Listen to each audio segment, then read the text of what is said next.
Чыныгы могул мусулман азыркы ааламдашуу заманында кандай болуш керек? Ааламдашпаса деле ошондой болуш керек өзү негизи. Мусулман ааламдашууда өзгөрүп, анан ааламдашпаса өзгөрүп кетпейт. Мусулман ар качан бир калыпта, оомол төкмөл жашоодо бирдей жүрөт. Болгон ааламдашуу дегенде, глобалдашууда азыр бүткүл бул жаатында окуганбыз, психология жанагындай, философия эмелерде. Бүткүл аалам кичинекей айылдай болуп калды да. Азыр шерменде болуш бүткүл ааламга 5 мүнөт. Таанымал болуу 5 мүнөт, шерменде болуу 5 мүнөт, Кудай сактасын. Мусулман адам ааламдашканга чейин дагы, андан кийин дагы кандай болуп кетсе да бир калыпта жүрөт. Кандай? Сизге хадистен жооп. Бул хадис имам Абу Дауд айтат: "Ажабан ли амрил муъмин." Пайгамбарыбыз саллаллаху алейхи вассалам сөзүнөн ашыкча бир насихат барбы? Жок. Момун адамдын иши таң каларлык. Ин асабатты саррау шакар, жакшылык келсе шүгүр кылат, шүгүр ал үчүн жакшы. Жамандык келсе сабара, такана хайр, сабырдуу болот кыйынчылык учурда, Алланын үчүн жакшы. Глобалдашуу заманында да ушул эки канатты карманыңыз. Жакшы күндөрдү шүгүр менен, жаман күндөрдү сабыр менен, анан бүгүн өтө тез ылдамдыкта тез окуп жетишип калыш керек ушундай.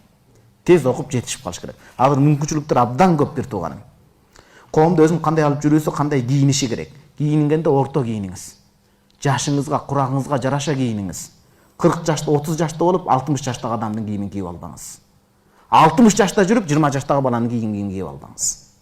Ошол эле учурда коомубузга өөн учурап, акылдуулар сын калып, акылсыздар аркаңыздан акмалап кубалай тургандай кийинбеңиз. Муну Мулла Ал-Куари китебинде ушинтип айтат. Коомдон өзгөчөлөнүп кетпегендей кийиниш керек.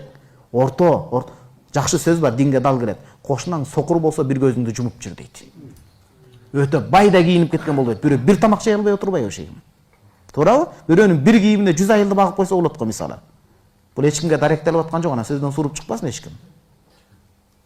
Ошол убакта өтө арзанда кийинип албаш керек. Көр таква болуп. Имам Абу Ханифа рахимахуллахтын окуучусу келген. Аябай жамаатчы кийим кийип шөмтүрөп кийинген. Сабак кылгандай колу ишара кал деген. Таксырым могул акчаны алып жакшынакай базардан кийим алыңыз дегенде, жок, устаз, менде баймын. Болгону жупуну жүргөн жакшырым. Бай болсоң, пайгамбарыбыз саллаллаху алейхи хадис бар. Инналлаху юхиббу ан юра асара ни'мати ала абдихи.